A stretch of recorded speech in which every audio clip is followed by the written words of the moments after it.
So now I've gone all the way around the hide, punching holes everywhere. And now something that's pretty important too, to rack it up, we have to start with the four corners. If you start in one position and then go all the way around, then your hide is going to end up cattywanker. And so first going to fix it in four corners, and then we'll do the rest of the holes.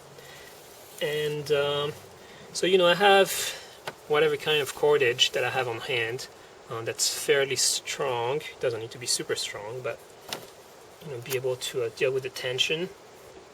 And you always kind of want to go in the same direction, both into the hide and around your frame. And with the sheep hide, it's a lot easier to go from the top because of the hair at the bottom. So here I have my hole in a corner, and I just take it through.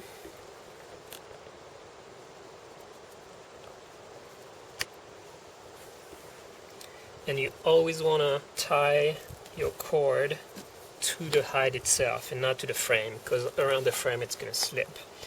And as you'll probably have to retighten everything around the frame, it's a lot easier to just start with slip knots, which are pretty easy. So that instead of doing a simple knot, overhand or whatever it's called, like that, you just pull kind of a loop through, and then you tighten that.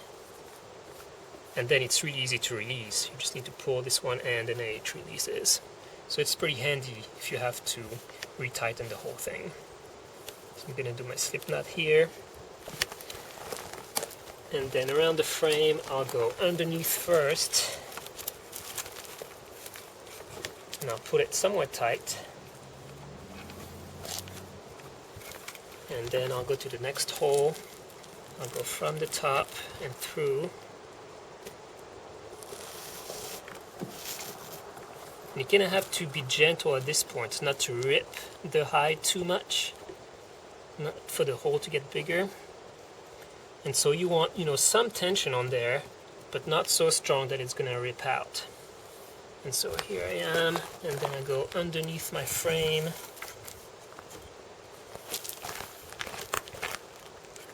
Hold it with my foot,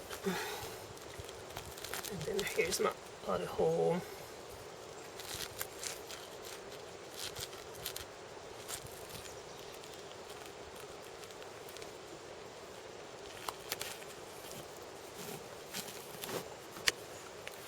Again, I kind of want to pull it fairly tight.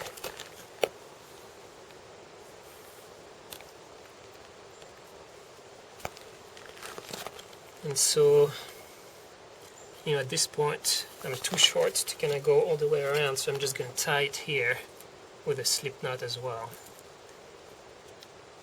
So just do, cross over and do my little loop and pull that tight.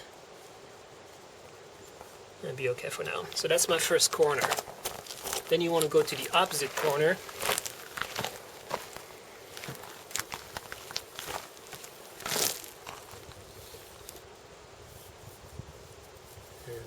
Let's see. I'm going to use this.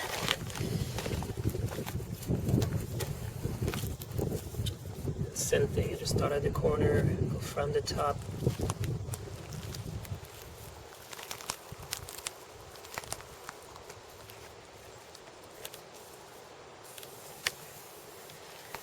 Then go from underneath the frame. And so I want some good tension here, from the transversal tension there.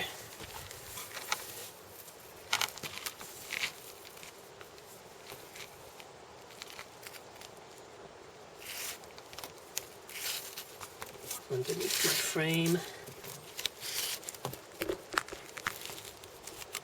Some good tension without tripping it.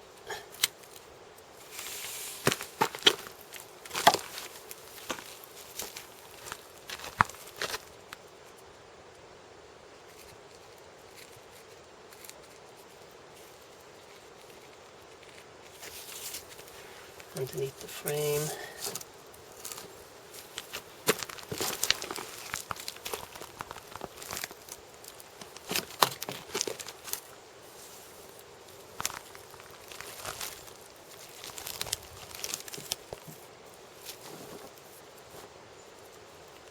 I want it tight. I don't know if you can see, there's tension here. Then my slip knot. Okay, so now I'm going to do the other two corners, and then I'll be back for the rest. Okay, so now I've done my 4 corners there, and this is my 4th corner, and put quite a bit of tension on it. Again, just enough tension to make it tight so that it doesn't move in the frame, but not so much that it tears angles. And so there's a couple of different ways to do it, sort of. It's always the same, really. Keep on going around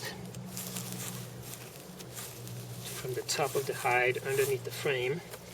But you'll see that here I have a fairly long string, and the problem with long strings, like I'm doing right now, is that first it takes a long time to kind of thread it through, then it can tangle, just kind of a mess.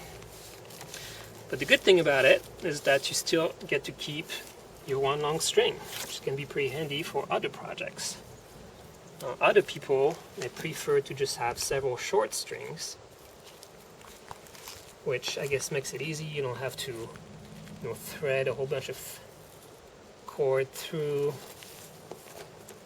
You just have to do like we did in the corners with the short ones. Just have to do a lot of knots. So that's kind of up to you.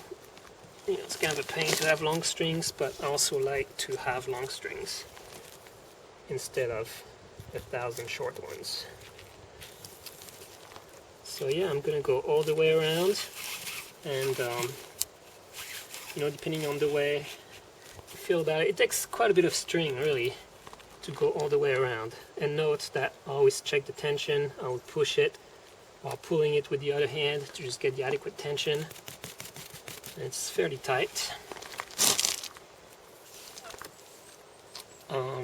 Yeah, so when I reach my corner here, if I only have a tiny bit of string left, then I'll just tie it here, the last hole. If I have a whole bunch of it left, what I usually do is that, I'll show you here, I'll just go around. So I'll just go through the last hole, and then I'll go all the way around the pole once, just so that it stays there. And then I'll just go through the corner here.